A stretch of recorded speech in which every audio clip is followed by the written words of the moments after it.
Good afternoon. I would like to welcome you to this second conference on ethics in business, which this year is tackling the subject of development and self-interest.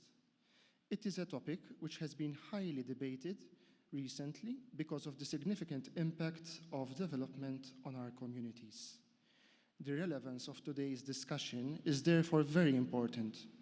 Today's event is being co-organized by the Gozo Business Chamber, the Diocese of Gozo, and the Foundation Centesimus Annus Pro Pontifice. To this end, I am sure that all of you who are following us today will find this discussion insightful. We also welcome our followers who are following us virtually on Newsbook and on our social media platforms, both the Chambers and the Diocese of Gozo. I would like now to invite Daniel Borch, Chief Executive Officer of the Gozo Business Chamber, to introduce this conference.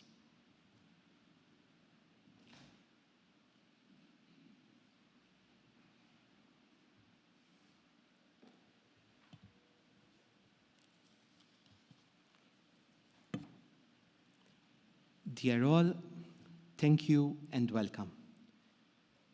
In preparing the abstract for this conference, I reflected significantly on the Pope's intervention at the Grand Palace in Valletta, which from an institutional perspective, I believe is the most important intervention he made during his visit to Malta. In it, he provided us with a clear commitment on the protection of the environment, a commitment which has to be shared by three parties: the political class, the state, business, and society, the community.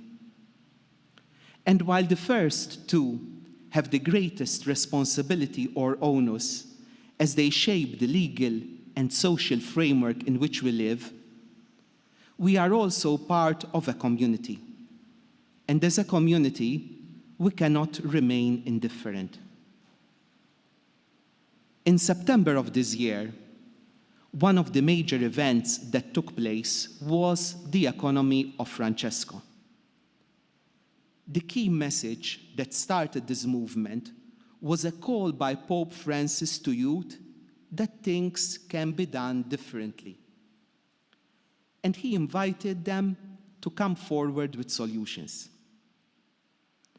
In the space for dialogue, which we also wanted to create, I want to cite one of the key parts of the final statements of the economy of Francesco, which says, "We as people, families, communities, and citizens of the world believe that we cannot make ourselves happy without making others happy as well, and that we can only achieve this by adopting new metrics for the common good and by encouraging civil institutions to provide the time and space necessary to build meaningful relations."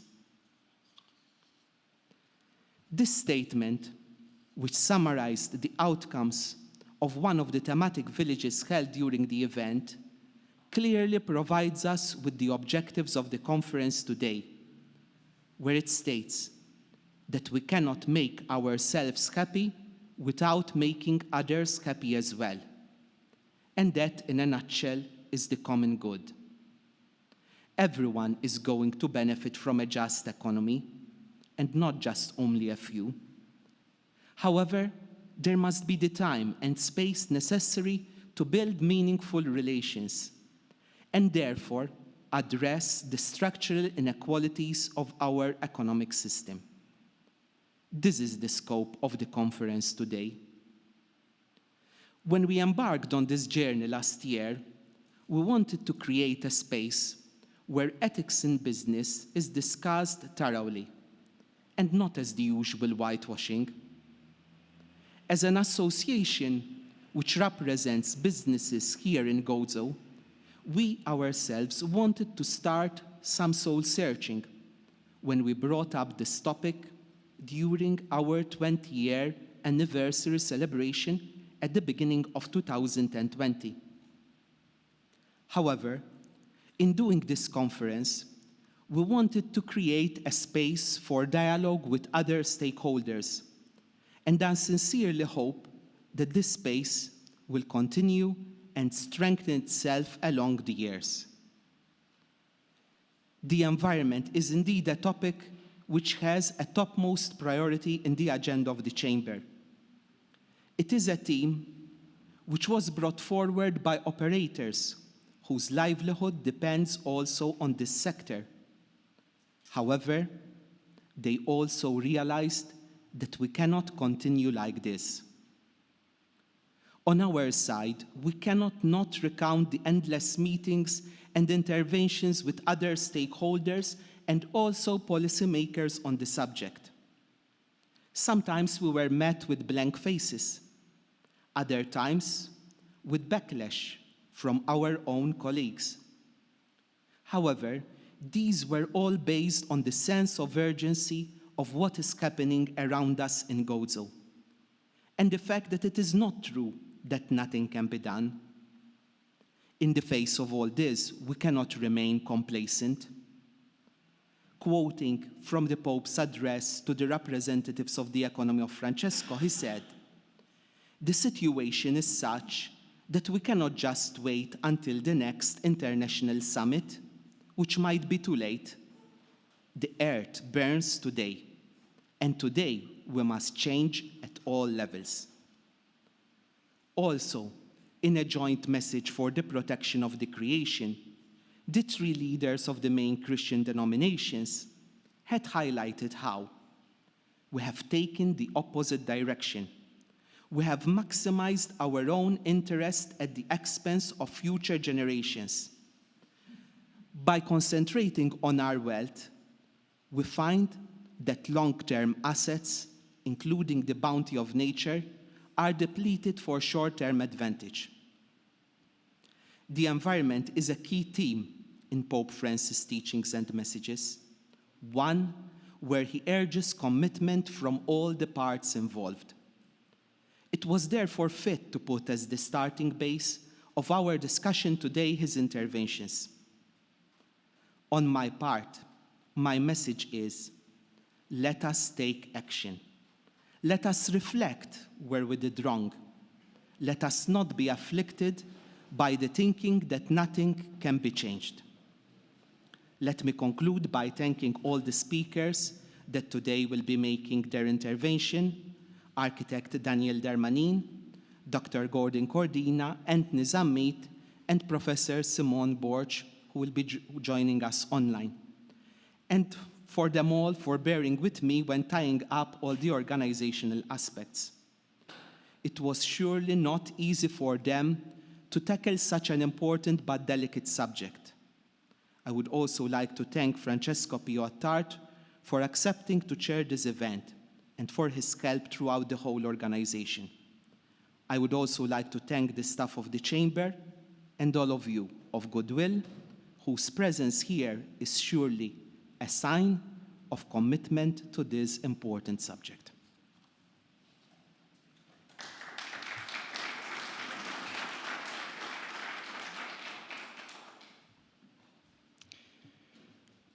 Thank you, Daniel, for your introduction.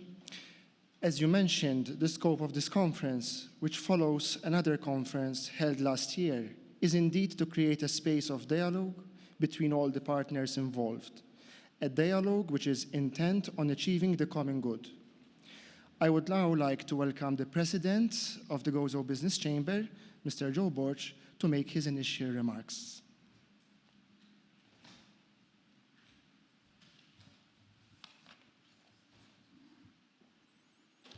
Good afternoon, ladies and gentlemen, Your Lordship, guest speakers, colleagues and friends.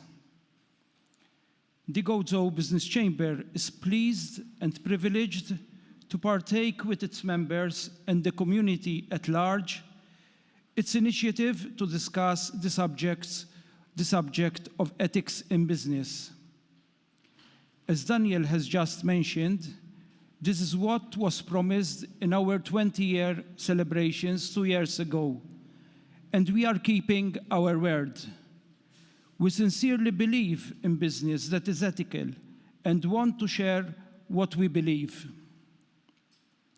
This year, the theme being presented is development and self-interest.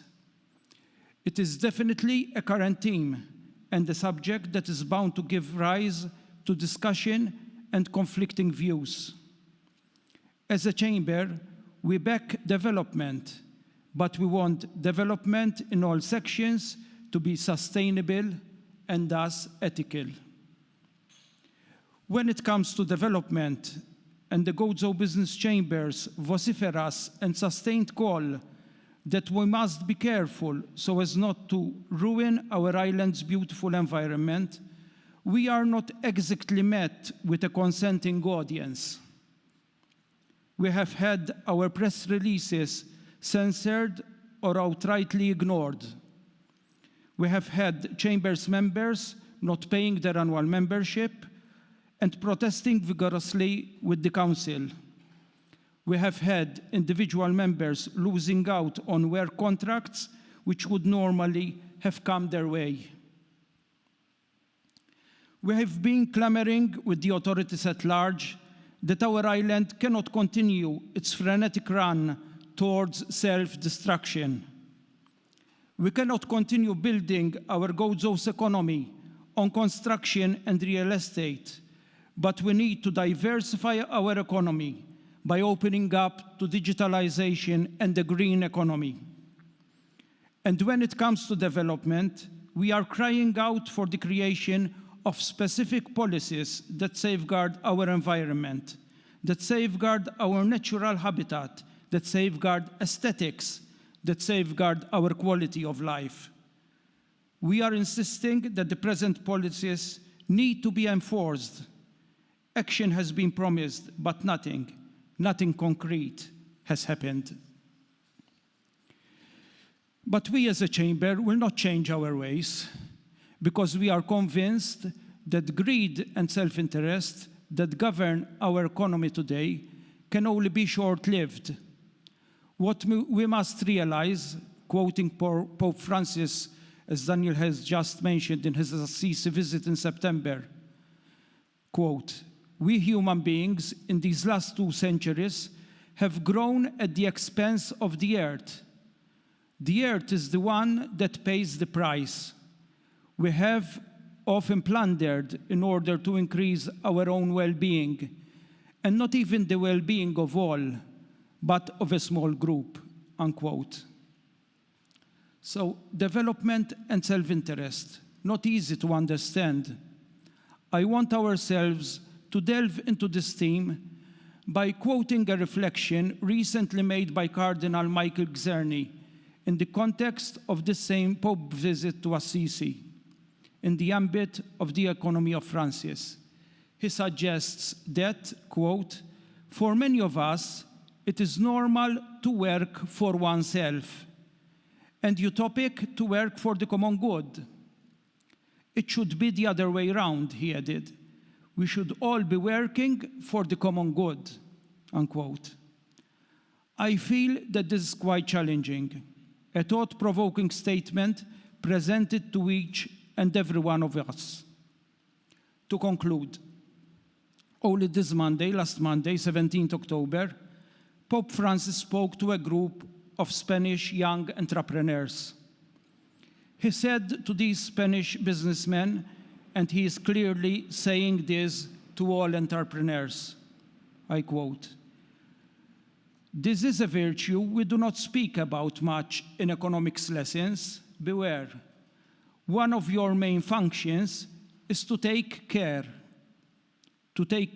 of your own, to take care of your company, to take care of your employees, to take care of the common home, to take care of everything. No, the good economist, the good entrepreneur takes care," unquote.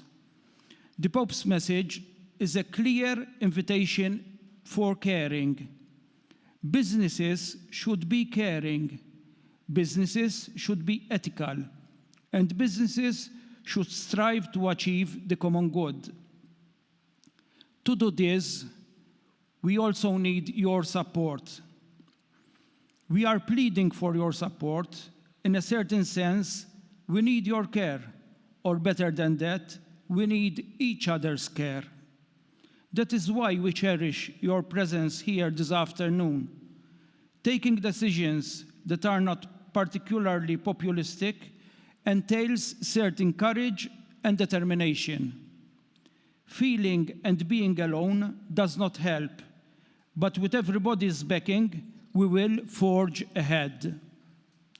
We are glad to have teamed up with the Diocese of Gozo, the Foundation Centesimus Annus, and Bank of Valletta for this conference. What we wish is that together we shed a comforting light to illuminate our ways in a business world fraught with unprecedented difficulties. This is our contribution for a better quality of life for all.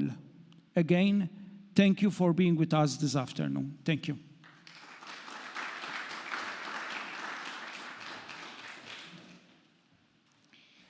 Thank you, Joseph, for this introduction, containing also various thought-provoking insights as well. Our conference will be structured as follows. Daniel Darmanin will deliver the keynote speech. Our three panelists will then react to his intervention. Afterwards, we will be taking any questions from the floor.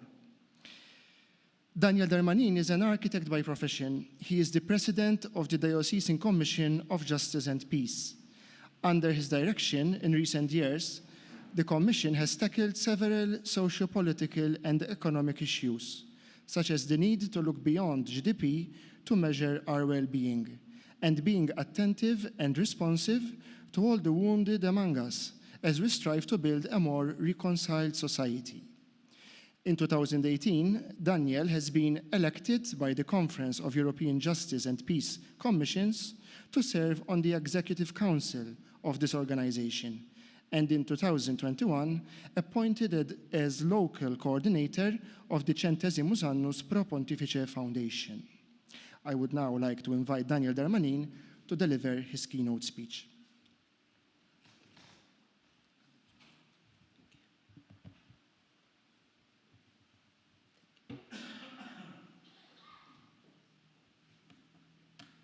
Thank you. Good afternoon, everyone. I'm also using some slides, which you can see on the screens in front of you.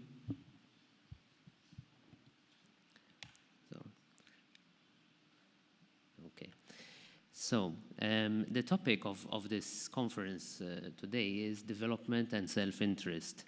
And obviously, the terms development and self-interest can mean several things, but the development we're talking about here also, as you can see in the pictures on the screen and the pictures behind me, is a kind of development which is construction development, and in particular, obviously, we're in Gozo here, so we're also thinking about the development which happened in the last years, the construction, which obviously affected our islands. And I looked at some statistics. These statistics were given in Parliament by Minister Aaron Farrugia.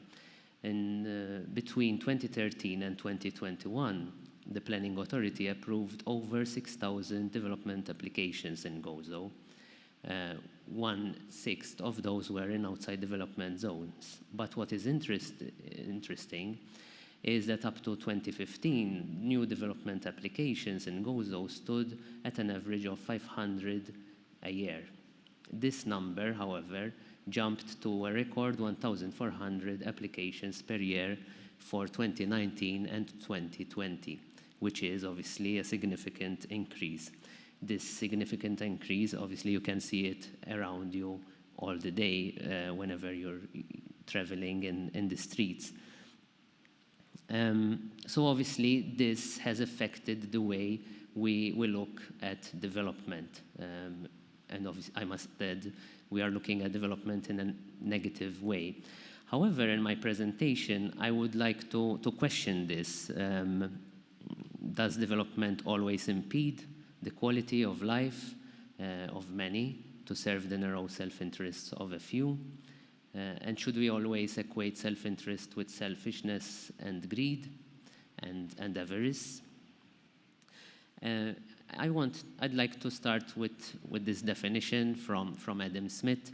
He's the father of modern economics, and I'm sure Mr. Cordina here would be more, he's more capable than me to explain this concept. But basically, Adam Smith defines self-interest as this action that produces personal benefit. And for him, self-interest is of utmost importance for an economy, because basically it drives the economy. It's people who work in their self-interest will make the economy go round, basically. And that will achieve the best economic benefit for all. And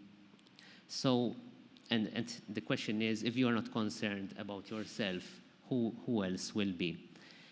But is this self-interest in this broader sense being achieved? I believe at the moment we're looking at self-interest in a much narrower sense, where I look not in the long run. So I'm more interested in what concerns me in the near future rather than in the long run. Whereas if we take this much broader definition, we will see that someone who acts in his own self-interest is also looking for the common good as well. Because ultimately, if the common good in our society is not achieved, even it's not in my own self-interest. So I'd like to broaden this view. I'd like also to bring to our attention the definition in Populorum Progressio, the encyclical by Paul VI, of development. What is development? Development is not only about construction, building new buildings, but in Populorum Progressio, the Pope defines development as a way out of the ravages of hunger, poverty, endemic disease, and ignorance.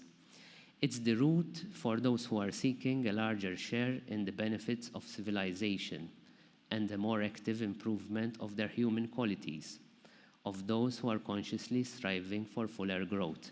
So development in this much broader sense, it's a way to improve everyone's lives. In fact, Pope Francis likes to add another word to development. He likes to use the word integral human development. And it's a way to have a vision which obviously broadens the way we see this theme of today. And to go deeper, I'd like to focus on the speech, a paragraph actually from the speech which Pope Francis gave in April of this year in Valletta, and which Daniel already alluded to in his opening speech. And I chose in particular this quote, which I'm going to read. In Malta, where the luminous beauty of the landscape alleviates difficulties, creation appears as the gift that, amid the trials of history and life, reminds us of the beauty of our life on earth. It must therefore be kept safe from rapacious greed, from avarice, and from construction speculation, which compromises not only the landscape, but the very future. Instead, the protection of the environment and the promotion of social justice prepare for the future and are optimal ways to instill in young people a passion for a healthy politics and to shield them from the temptation to indifference and lack of commitment. And I wanted to focus on this paragraph because I think in it we can find the essence of what's wrong with the current situation, but it also provides us a way out, a way forward of how we can deal with this situation. The Pope refers to the luminous beauty of our islands, and he doesn't just say it's beautiful, but luminous, which means that it radiates light. I find it interesting. Obviously, there is this. It is a fact that in Malta, where we have a lot of sunshine, most of the days are sunny, but it's also the rock itself which emanates this light, this golden hue, this golden color, which up to a few years ago, it was also in our buildings, because all our buildings were made of stone. So everything was integrated, and everything emanated this light. But on a more perhaps metaphorical level, I remembered also the first visit of Pope John Paul II, who in this visit, he invited us Maltese, and he saw Malta as a beacon of light and hope in the Mediterranean. And his vision was that Malta would have this lasting contribution because of our luminous beauty and the values we have. But obviously, we're discussing this topic because there is a situation around us, and the Pope warns us about rapacious greed, avarice, and construction speculation, which are at the bottom of what we are finding wrong in our situation. And I think there are many examples which we can focus on, but we can see this rapacious greed in the constant take-up of more and more ODZ land outside development zone for development, and the wanting to squeeze more and more in this little plot of land to make as much money as possible, or we're constantly trying to push the prices upwards. This property speculation, where sometimes an apartment is sold and bought several times before even it being yet built, sometimes even before a permit has been approved, because this is speculation. It's when it becomes an investment and people want to make as much money as possible, these things start to happen. And that is, the Pope refers to all these things as symptoms of these vices which are in the human being, the greed, the avarice. I also wanted to refer to what the effects of one particular policy, because all this is not only doesn't happen in a vacuum, it is also sometimes aided and abetted by our own policies. This is just one example. I don't know if you're familiar with DC 15, but basically this is a document by the planning authority with which each planning application is studied and obviously recommended for approval or not. But basically, DC 15 changed the way we see the heights, the building heights in our localities. Whereas before it was, for instance, according to floors, 3 floors, 2 floors. Now it's the height in meters. So what's happening is that in many cases, new developments, because you want to make more money, it doesn't make sense to respect the line of the other buildings, because if you respect the line of the other buildings, you lose a floor. And so obviously we're ruining also the aesthetics of our landscapes through policy sometimes. Policies which obviously tap into the greed which exists in every one of us. And I must admit, as an architect, I find myself in very difficult situations sometimes, because although I would like to respect more the context, obviously the client tells me, but you're going to make me lose one floor, which obviously means a lot of money. So these policies, which tap into our own vices, don't help us do the right thing sometimes. And unfortunately, it has been a difficult period where we have, unfortunately, tapped into these vices of us. This is a quote from the Daphne Caruana Galizia Inquiry Report, where it says that we have created a system where the lust for money and profits was allowed to destroy any semblance of good governance. And obviously, this has repercussions on every sector in our society. And the Pope goes on by providing an alternative to these vices. And he says that the protection of the environment and the promotion of social justice prepare for the future.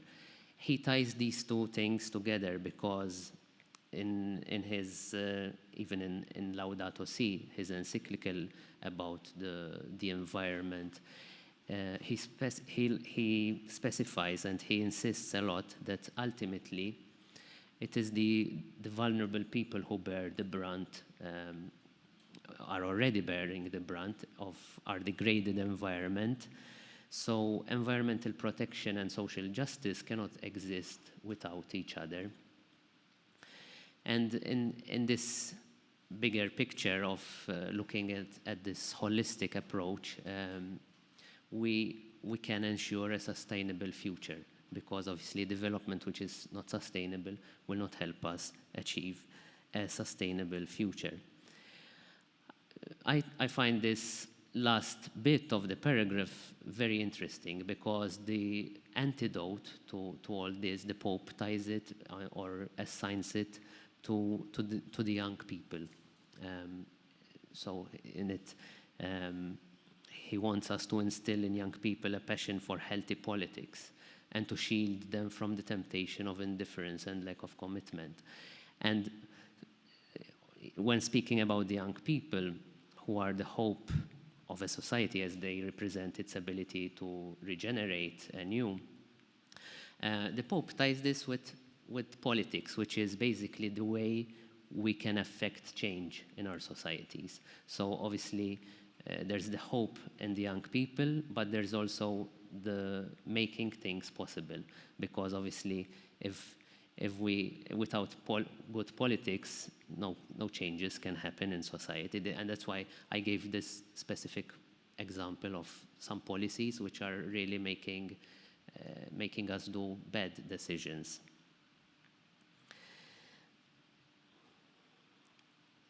So the Pope speaks about the hope. The hope.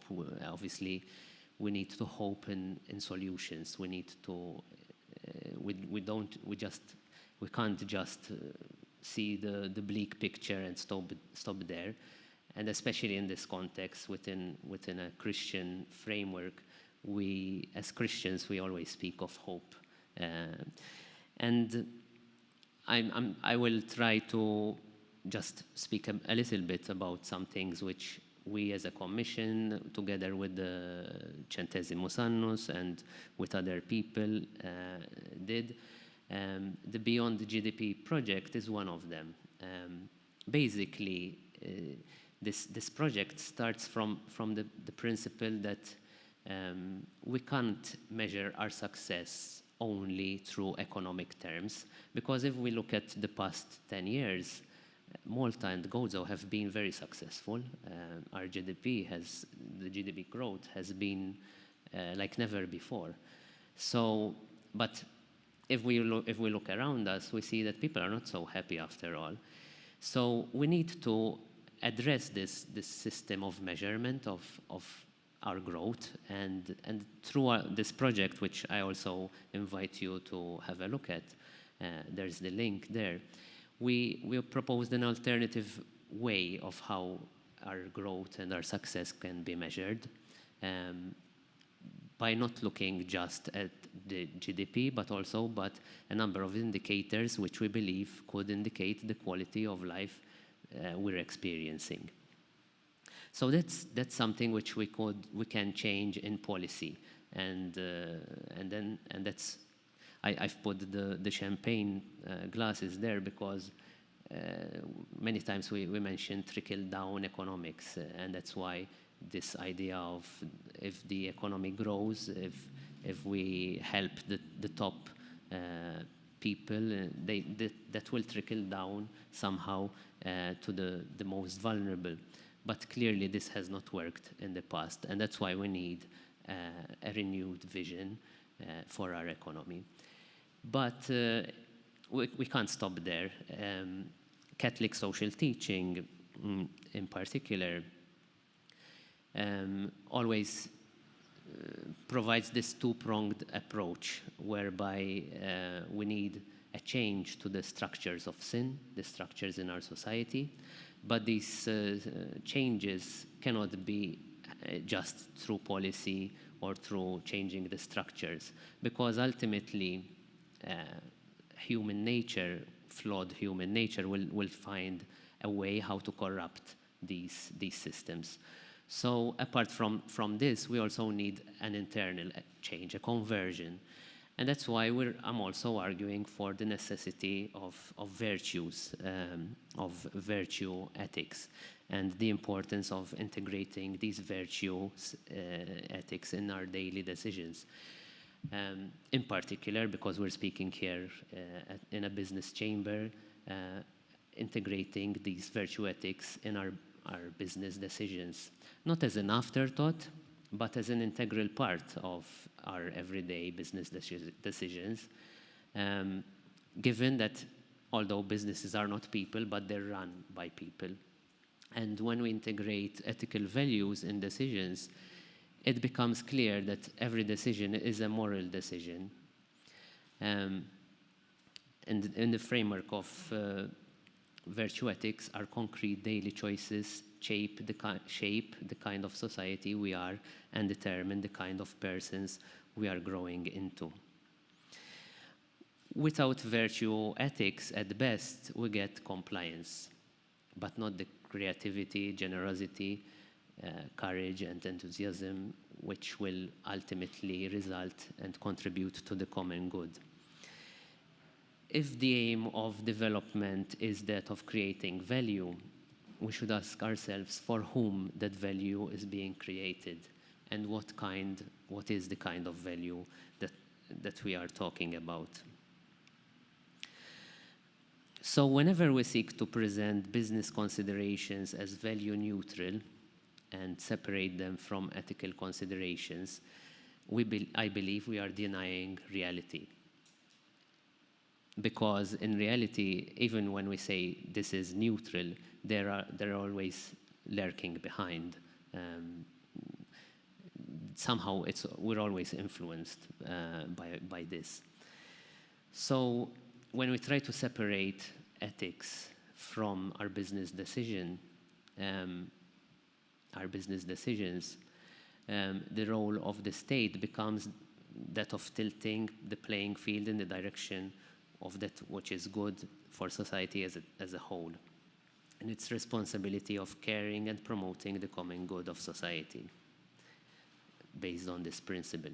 So in essence, what we're saying here is if the sort of we assign that system just to the state, it will become in the state's hands only, whereas when we as virtuous people try to do good, then we do good not just because we are being forced to do good, but it's because we are good people and we take good decisions. And basically, that's what I'm arguing for. So in conclusion, Pope Francis says this all the time, we are all connected, and everything is connected. And as a way to conclude this, I would like us to realize that if we want our societies to have development which is in the self-interest of all, in the interest of the common good, we need to look at this in a broader way. We need to see all the relationships that there are between us and the relations that our decisions, our everyday decisions, have on the bigger picture.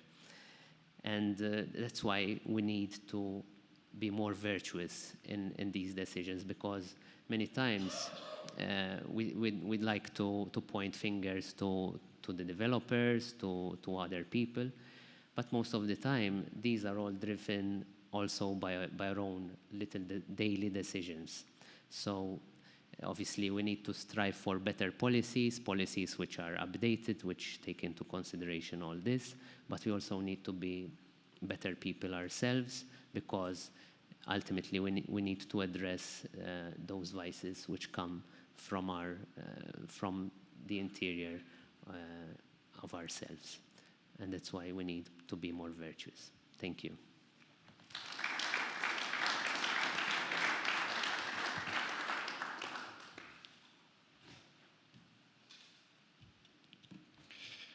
I would like to thank Daniel Darmanin for his extensive and very valid contribution. I would like now to invite Dr. Gordon Cordina, Chairman of Bank of Valletta, to make his first reaction to this speech.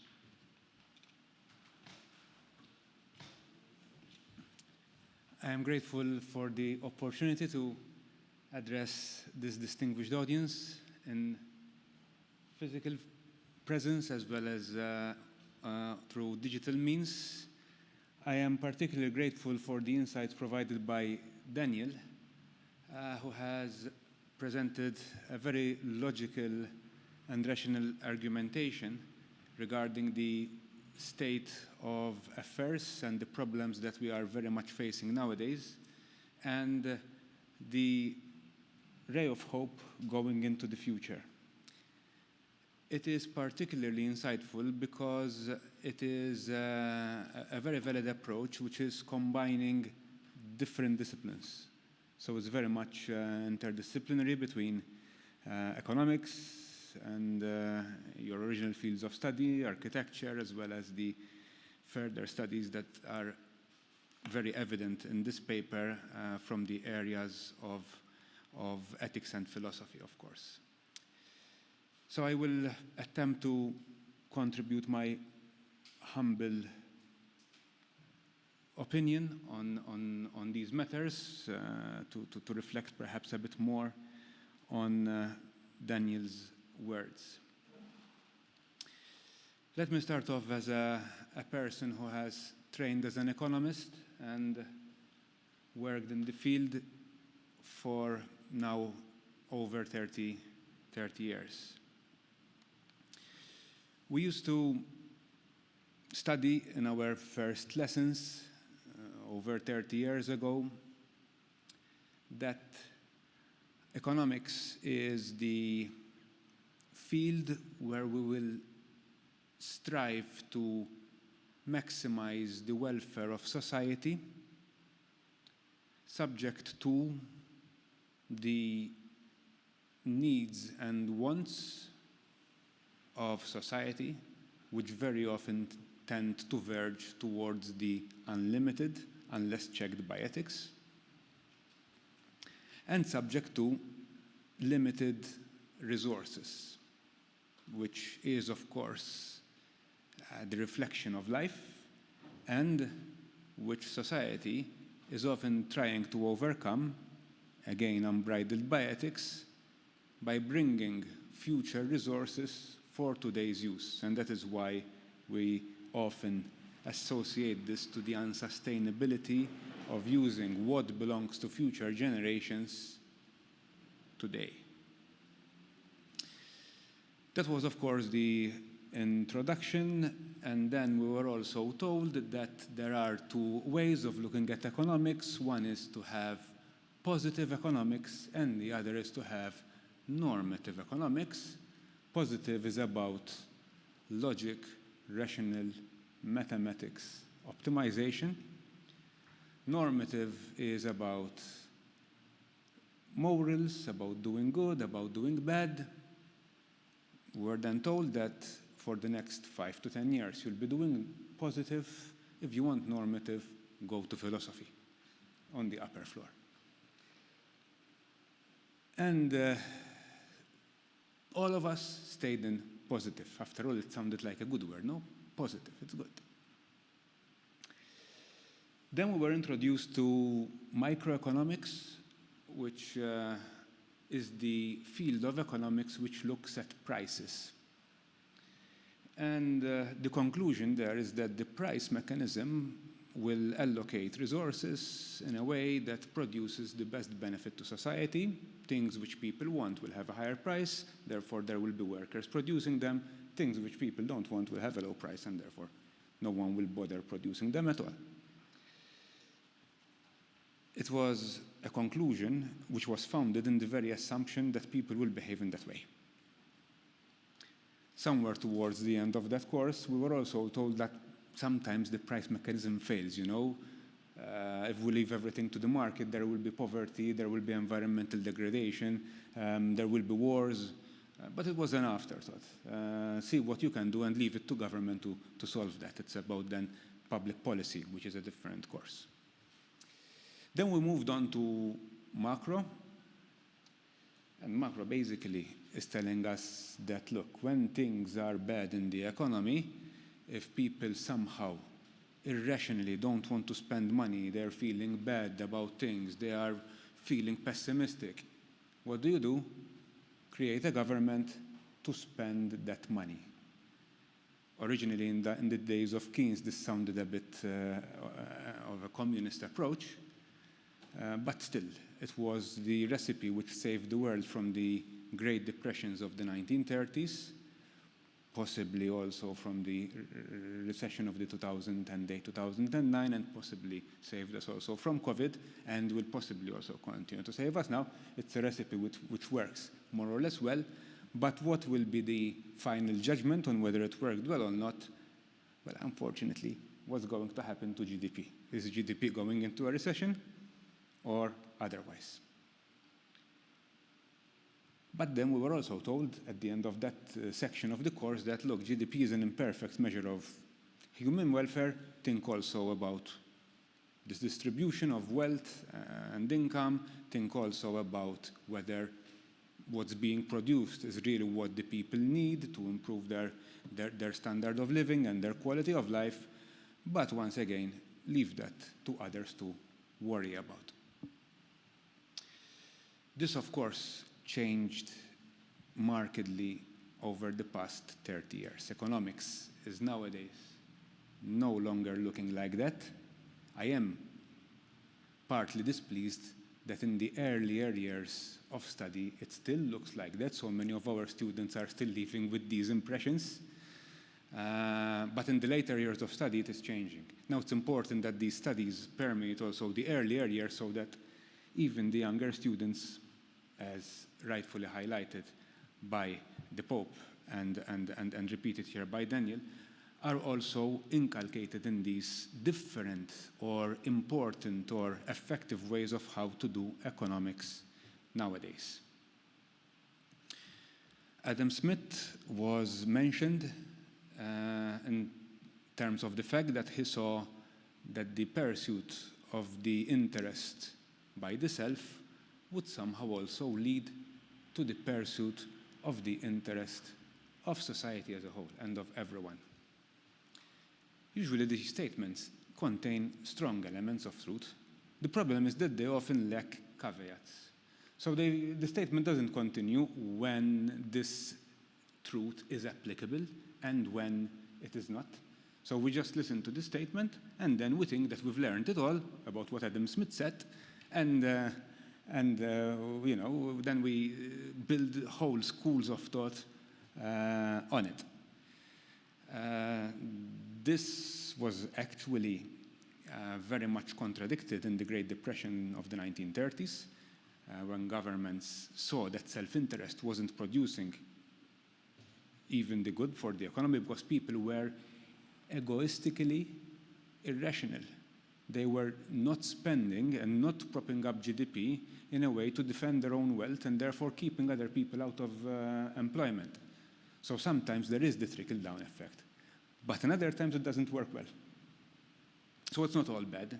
We have to, this is like having a toolbox. And the wise artisan will know which tools to use when, while not relying necessarily on dogmas that should apply all the time, in all places and in all circumstances.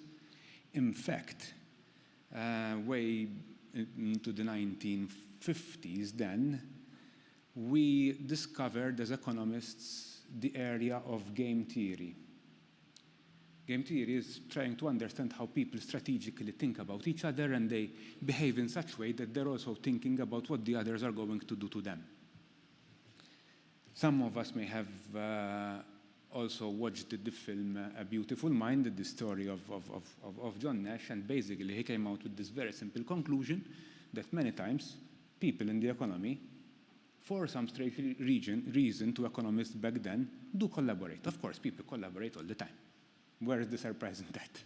But then it became formally proven that collaboration and cooperation is a way to improve self-interest. So basically, there it is. Economics of game theory way back then had already derived this proof. It took its time to become, of course, mainstream. But there again, we have the tools with which to work to prove that cooperation and collaboration are actually better ways to do economics rather than simple self-interest. But there again, the objective function remains the individual. The individual cooperates and collaborates simply because it benefits him or her. But at least we have an alignment between individual good and social good through this approach.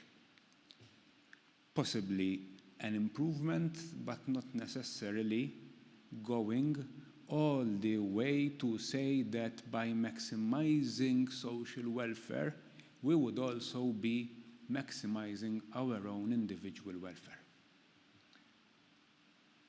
And for that, we need to perform a bit of a miracle of regressing back in our evolution and going back to bees, because that is exactly the way in which bees behave. There is a famous book in the 1980s by Tulloch, The Economics of Non-Human Societies, which is basically the economics of animals and plants, of course. And that book is clearly showing in some chapters there are animals which behave egoistically, and there are some animals who basically give their life for the benefit of. And there are circumstances where the two types of behavior are successful and have actually evolved and survived to this day, which is again the common idea that for each circumstance, for each time, for each place, we need to adopt the correct set of tools. And therefore, I am quite pleased with this evolution of thinking in economics as a whole. I should also perhaps mention how economics in the past used to emphasize trade-offs between people who will consume most, trade-offs between generations. If I consume now, I leave less to my children.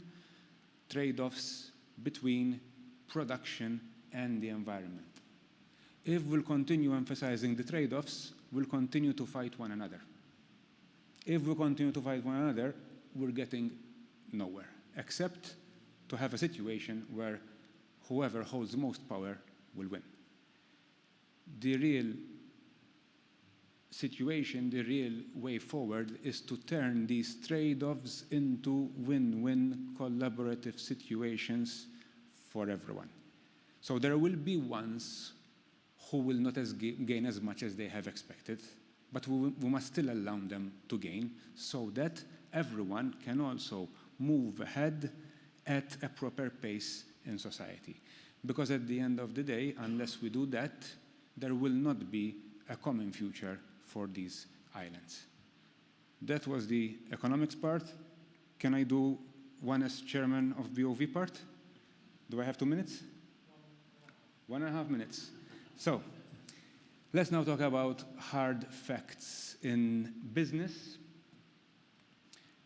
Banks around the world, and no less in Malta, have lost their reputation over the past decade or more.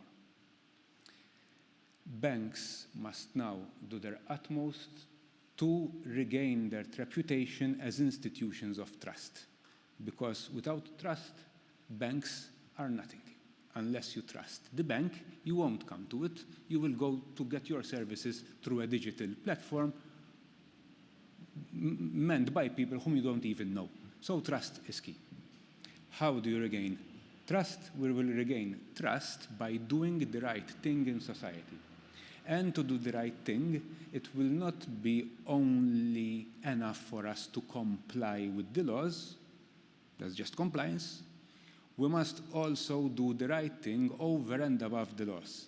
And consequently, ethics. Ethics is basically to do the right thing over and above what the law is prescribing you to do. Banks will be implementing this approach through the environmental, social, and governance initiatives which will be taken. And banks will not be doing this just out of the good heart of the shareholders and the boards, because that may not be enough. Banks will also be doing this because they are mandated by the regulatory authorities to do so. Over the past 10 years, banks have been instrumental to combat financial crime. And you know how much customers and whatever are complaining about it, but it is necessary.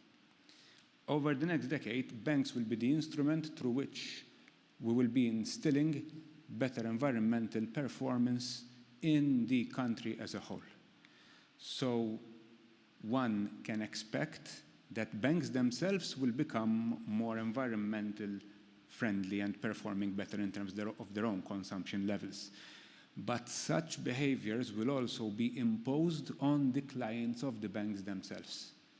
And that will mean basically that whatever building will take place will need to be of a much better quality and of a much higher climate and environmental standards, and that buildings built in the past will also need to be retrofitted to match these quality and environmental obligations. Now, if that isn't a big economic opportunity as well, I don't know what is, because there will be plenty of opportunity to now devote economic resources towards achieving the right thing. It will be a big effort. It will be producing good results, maybe not enough, but that will be our start, our contribution, which will help, I hope, to motivate the rest of business initiatives in order to have a more environmentally friendly economy, thinking about the future generations. Finally, one word I shared with Joe earlier on, managing the economy properly is not unlike, and actually not as difficult, I feel, as managing one's own family. The same skills which are required in a family in terms of limiting and controlling those unlimited wants within limited resources, thinking about the future without affecting other people in a bad way and so on, are also the ways in which to manage the economy as a whole.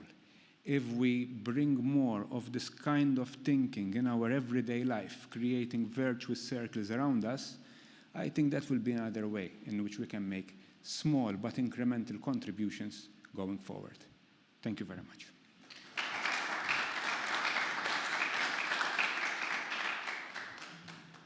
Thank you, Dr. Cordina. I think everyone here would agree that you gave us a lot to think about. I now invite Mr. Anthony Zammit to make his intervention. Mr. Zammit sits on the Interdiocesan Commission for the Environment.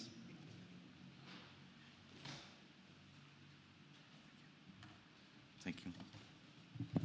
Thank you, Francesco. Lordship, Chairman, thank you, Daniel, for your presentation, and Gordon for the first insight. I will be giving you the second one. The key words we are focusing on today are development and self-interest.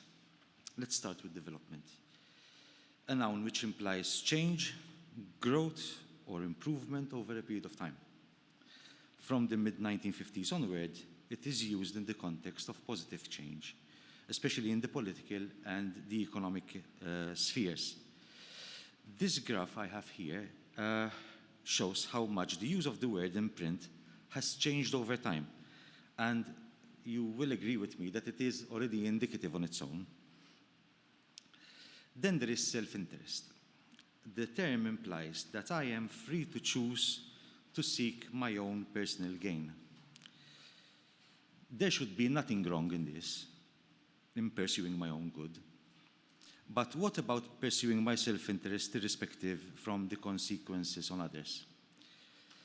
Is there a limit to my own freedom?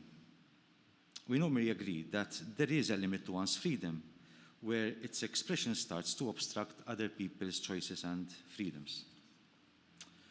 And who are exactly the others? In the study of sustainable development, we have two main groups of others. We have those who share our existence with us today, and those who will make part of future generations.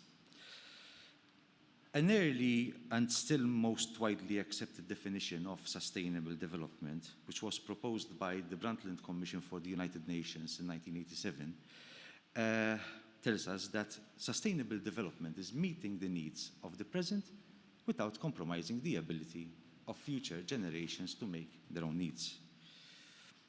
So sustainability implies that it is necessary that we meet everybody's needs today without making it difficult for future generations to do the same. Are we behaving in this manner? Are everyone's needs being met today? And are we leaving a better place for future generations? I think it's a question that every person needs to reason out personally before we can even attempt to obtain an honest response from us all as a society. In my opinion, one of the simplest and most effective tests in ethics is called the mirror test, which was promoted by Peter Drucker. I learned that he is considered to be the father of modern management science. The mirror test invites us to reflect what kind of person we want to see in the mirror. To stand in front of a mirror and ask whether we are proud of ourselves and of our actions, and to decide on a course of action with this in mind. Are we running our actions through any test of this kind before proceeding? I believe that we still are doing it. But the fundamental problem is that we still find a justification for the most irrational of behaviors and actions, even for those actions of ours which are manifestly wrong. We are never failing the mirror test. Now, let's be clear. As the other speakers have said before me, not all development is wrong and negative. Not all construction is harmful. But we all agree that, at least privately, that not all that is going on is good. That at least some of the development we have seen or are witnessing is wrong. And here, let us not just single out construction, but we should review the whole economic setup of the country. The answer for the problem of still justifying oneself, even when in the wrong, can find an explanation in a concept first created by anthropologist Edward Banfield while working in Sicily in the late 1950s, and then borrowed by Jeremy Bossevin for the Maltese context very shortly after, in the early 1960s. The term is amoral feminism, which is described by Banfield as social behavior that is solely focused on the economic well-being of the family. It does not matter that I am not behaving well or not doing the right thing, as long as my close family is benefiting from it. This provides me with justification, and it helps me pass the mirror test. Banfield observes that villagers were unable to act together for their common good or for any other scope that went beyond the immediate material interest of the nuclear family. And this was perpetuating the state of poverty and backwardness the community was in. They were stuck in a rut and could not get out of it because everybody was pulling the rope only his way. Now, let us see if this applies to us today. Let's have a look at the economy of Gozo. According to eCube consultants in 2014, tourism accounted for around 50% of the island's private sector economy. Tourism also accounted for 30% of private sector jobs on the island. The great majority of us agrees that whatever is drawing tourists to Gozo will not be here for much longer. We are told as much by tourists themselves. We all compare the positive aspects Gozo still retains with what has been lost on mainland Malta and proceed to destroy it. Will tourists continue to come here if Gozo maintains the course of becoming a bad copy of somewhere else? Probably not, because even if they prefer that type of destination, tourists probably will choose the original over the copy, especially if we remain so expensive. Where would the Gozitan economy shift to? Where will the Gozitans of the future earn their living from? Will Gozo end up a retirement home like so many other Mediterranean islands? The second case I would like to present to you is the infrastructure. It seems that people are not even welcome in our streets. We say, "Tassom zejda" in Maltese. Think about our sidewalks, banchini, the humble banchina.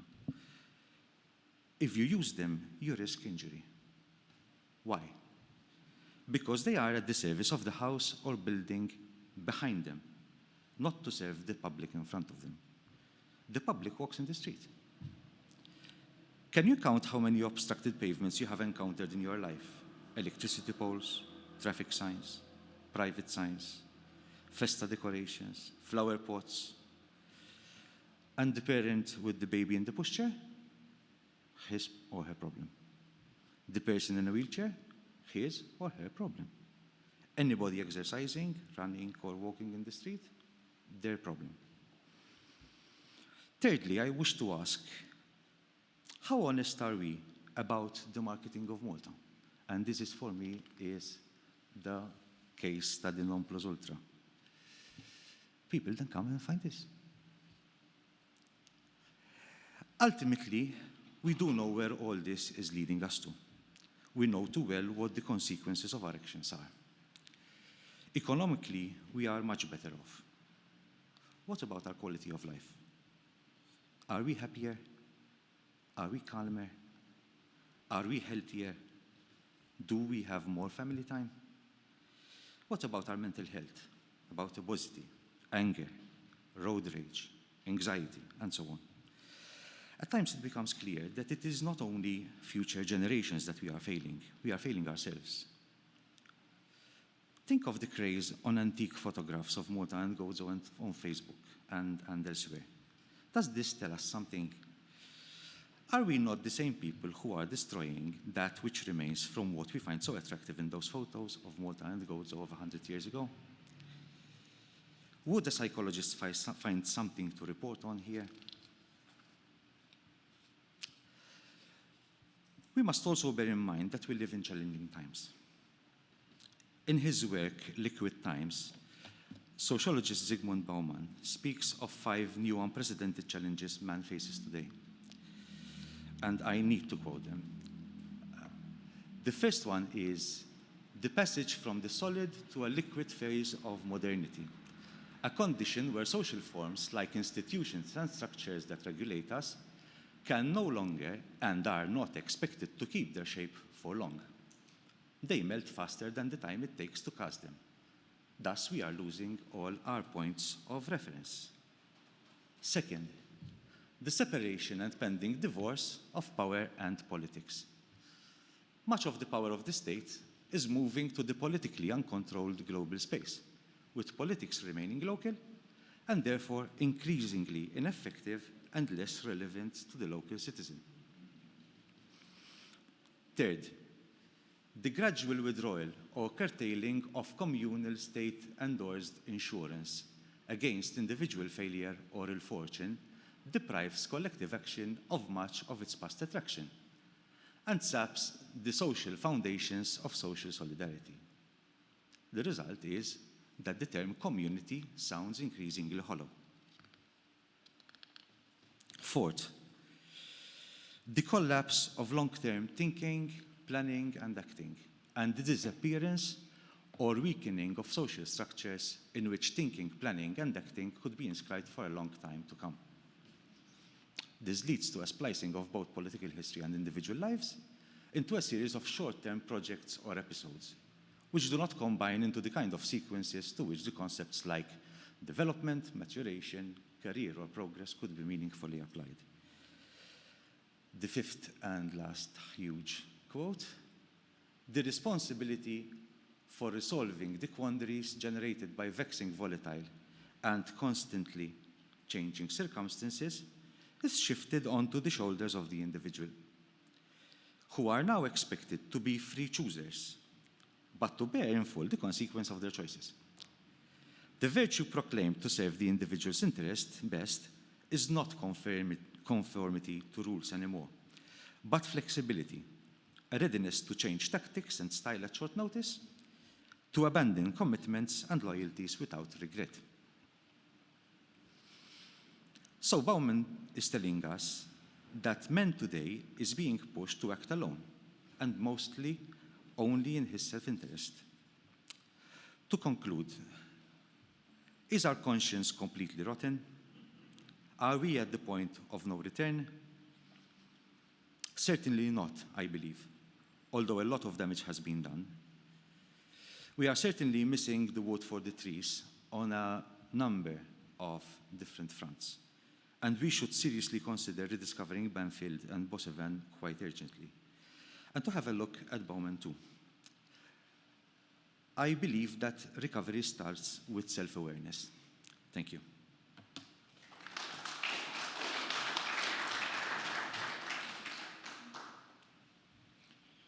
Thank you, Anthony, for that very down-to-earth reflection. I would like now to invite virtually Professor Simone Borch, who is Malta's Ambassador for Climate Action and Chair of the National Climate Action Board, to make her intervention. May I remind her that she has less than 10 minutes, please.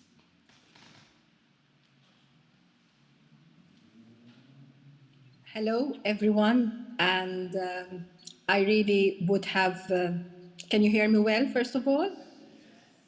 Okay, good.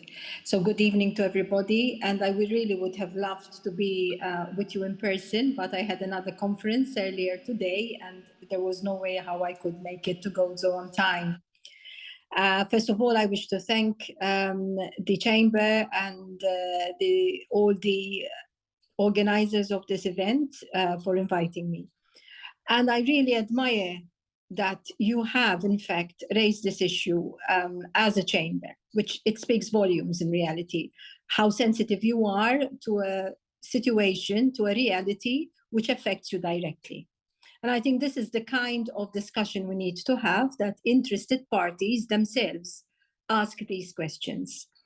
I would like to perhaps borrow a bit what Gordon has done, that is speak even on a personal level, and then even as Ambassador for Climate, if you permit me. I definitely feel that we are living beyond our means with respect to our economy, in the sense of how much we are exploiting our natural resources. And our natural resources, which are limited to our heritage in reality, our land is the scarcest thing we have, but also the landscape, the kind of quality of life that makes Malta and Gozo unique. And I think this is the first point that I wanted to make.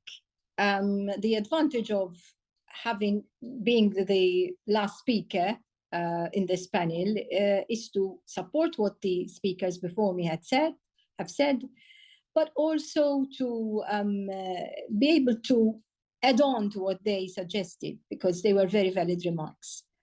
I think the first exercise is we need to really build awareness to appreciate what we have, our unique characteristics, with Gozo perhaps in particular. Gozo is unique in the world, and I think unless we value that uniqueness, we are never able to give a price to the natural environment, to the state of things in their natural state.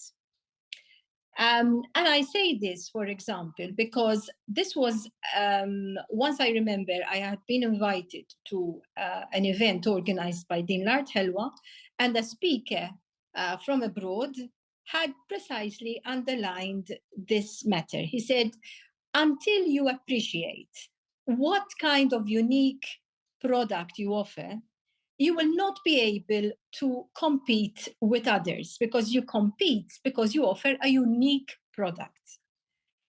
And if we think about it, do any of us really, even the most, the most ambitious developer that there is, would anyone dream of bulldozing Valletta or the Cittadella, for example, to develop it within inverted commas? No, because we value it as it is, because we know that it's a unique aspect of Gozo, Malta, and the entire product that we offer. So in reality, I think that is the first point. And until we value that our skyline, our villages as they are, have a value in themselves, an economic value besides a heritage and an environmental value, I think we are missing one of the root causes why, or rather, we are not factoring in one of the aspects that can change the kind of drive, economic drive that we are seeing today. The other economic drivers that are leading to the situation that we have today are also the lack of opportunities for investment for the Maltese and the Gozitans. I say this because primarily, if you ask anybody, even if we had to ask ourselves, what is the quickest way to earn a quick buck, would be to develop property, to sell your house, develop it, invest in new property, etc. Whether this is right or wrong or makes economic sense, I mean, maybe in practice, everybody feels it does. Whether in the long term that would be the case, it's not for me to say, I'm not an economist, but time and time has shown us that the price of property in Malta, precisely because of the scarcity of land, does not decrease. So people, developers, whether the largest developers or the smallest developers, which are the person in the street that has inherited a property or that has a house that's become too big for the person and wants to develop it to generate more money and then have something that one can give also to his children or his grandchildren. So these are the drivers that are making us change our landscape, our villages, etc. And so it will be foolish not to factor in what is causing this impetus to build and to exploit our resources in a manner that is definitely unsustainable. Then I think we all need to, we all agree that as long as regulating our way of exploiting resources available to us do not become mandatory through law, and policies are not law. That is one of the things that I wanted to point out. This notwithstanding, policies are very often used to justify very dubious applications for development. And yet we seem to, in fact, apply the policy to fit into the development proposal rather than the other way around. See how the development should respect the policies. And there are conflicting policies, and we have seen that there are policies that are seriously damaging and leading to an unbridled sense of growth and development that is causing a lot of problems, a lot of changes to our countries, to our islands, but also a sense of loss in terms of the quality of life we enjoy. So we need to understand that the right to develop private ownership itself, the right to do what we want with our possessions, our assets, is in itself a human right. And it is one of the effects of living in a democracy, for example. In itself, it's a good right. It's nothing wrong, as the speakers before me have explained, but it is the way we use it, the unbridled extent of use that needs to be corrected. And we can rely on voluntary and on ethics and on raising awareness, as I said before, but ultimately, I think we need to be clever enough to say we can allow people to exercise their rights, to use their assets, and to develop their economic well-being, but in a regulatory manner that has as its ultimate objective the respect for the carrying capacity of sustainability.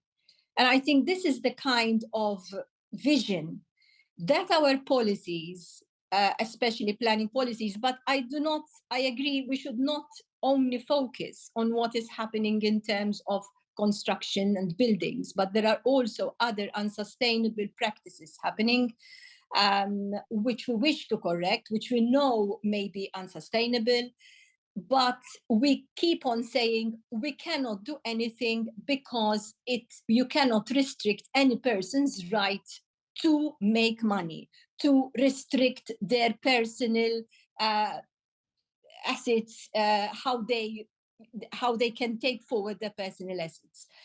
That is one of the arguments that is used. In a way, it is true, but at the same time, it is also a qualification to the right, because the right to develop, the right to develop one's own properties is not an absolute right.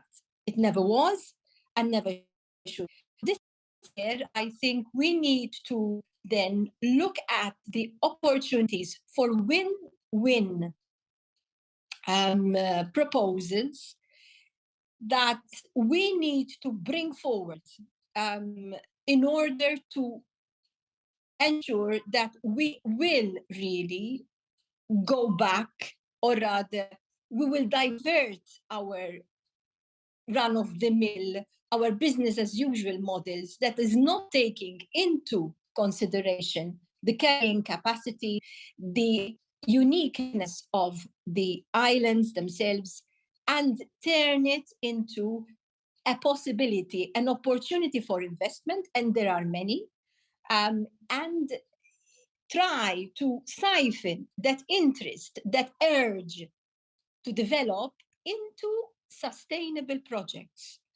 This is something that, again, Gordon mentioned before me, turn the trade-offs into win-win proposals. It's not easy, but now wearing my climate ambassador hat, I think one of the areas where one can develop, and Gozo, termed as an eco-island, should be the prototype for the Maltese Islands to do this, is to try and find projects that make economic sense, that will enhance the sustainability of the islands in becoming, for example, any form of renewable energy, especially offshore renewable energy, because renewable energy on land has its limitations.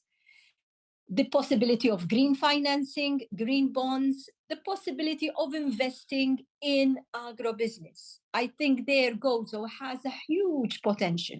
And when I say agribusiness, I do not only refer to traditional farming, which is important, but there's also the possibility of looking at vertical farming, for instance.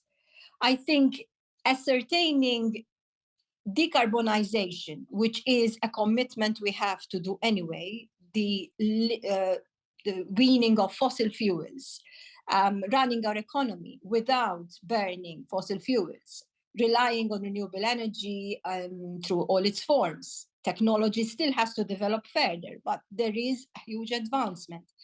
So if we manage to identify these opportunities for investment, that will change us into a green prototype, I think we would definitely then have shaken, or rather disrupted, this kind of mentality, but also a reality, a real driver that seems to think that any form of making money is to exploit land, exploit to the maximum in terms of numbers without looking at the quality.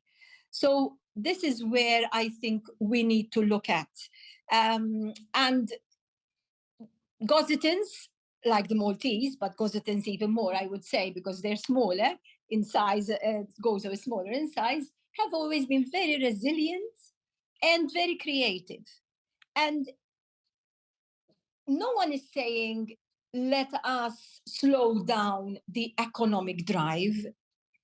I don't think that makes sense. And I think this has been emphasized by all the speakers. It is the kind of economic drive and performance that has to match the social element as well as the environmental element. I would like to conclude with two things.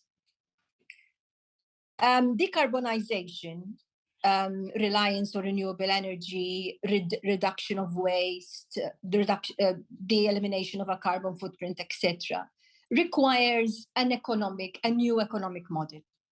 Changing to a new economic model is always frightening, because better the devil you know, one says usually, or rather we are very comfortable as we are. We hate to come out of our comfort zone. And yet each time an economic model is identified as being unsustainable, it's only a matter of time before it collapses upon itself, and the need for change becomes very real. So I think with all the studies that we have today, with these strategies, with the data collection, with all the information that we have, I think we are in a position to, as much as possible, anticipate the total collapse of an economy that is not sustainable.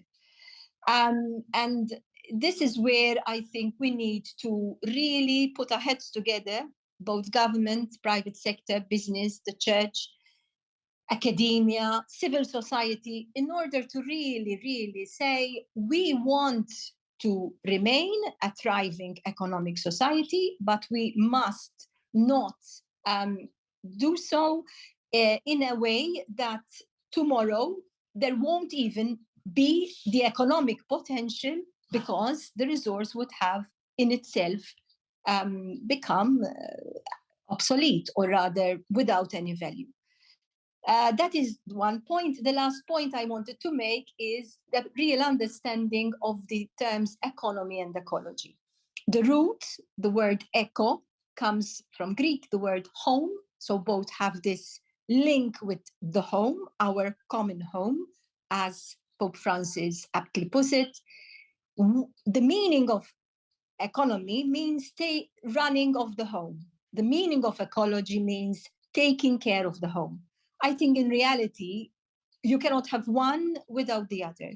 And I do hope that this seminar will bring forward the potential of the stakeholder dialogue that we need to propose these kind of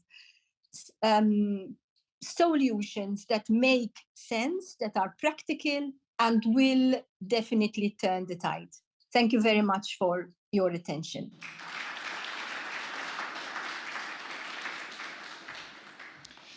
Thank you, Professor Borch.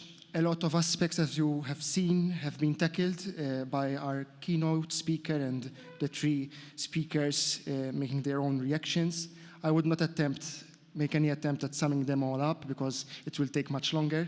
Unfortunately, we don't have even time for questions and answers, and I would like now to invite our Bishop of Gozo, Monsignor Anton Teuma, to make the concluding intervention of this conference.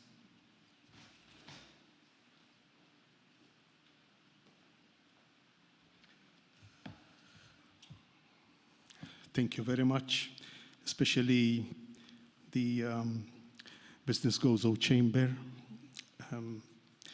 Really, I would like to thank all the organizers and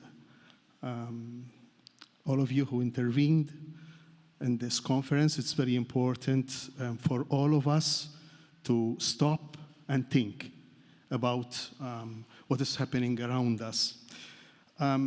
Sometimes it seems to me to be like a driver who takes his car every morning to go to work, and since there is a lot of traffic, he complains and grumbles all the time, forgetting that he makes part of the problem. And it makes me reflect a lot, because as already most of you said, we need to start or to continue a process of conversion. We need to reflect, all of us, about our own responsibilities. Because after all, we Gozitans are destroying, ruining our landscapes. It's our responsibility. And words like win-win situation, as you already mentioned, words like self-interest, common interest, terms like sustainable economy, sustainable development, all of them take me to another, important concept, very important concept, the concept of formation. Because without formation, without awareness, we can't arrive to change. And we need to change, because as Pope Francis said, the house is burning. The house is burning. Our home, our earth home is burning. So we have to do we have to take immediate action. As a diocese, I am proposing to take action. And I have 3 suggestions on which I will work with, with my collaborators, with those who work with me. First of all, I would like to continue to develop that small committee we started a year ago. Tony is responsible for this committee. So I would like to really enhance and give the importance to this small committee in order that we can be effective and we can first and foremost help in the awareness of the problem. Second, I would like to suggest to the Institute of Pastoral Ministry we have in Gozo, it is our tertiary education institution within the diocese, to promote in the near future courses about sustainability, about sustainable development, about ethics in business, and protection of our environment. And last but not least, I was talking to Daniel yesterday. I would like to suggest the initiative of conferences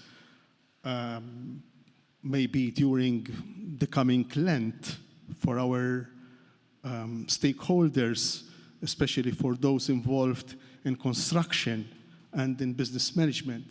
Because as Bishop Kauki used to say, and even Cardinal Mario Grech emphasizes, it's very important to take care of the education, because change comes from formation and from education. So I would really like to thank you again for this conference, but we need to act now, because otherwise we will remain thinking, reflecting, discussing, and the house continue to burn. Thank you.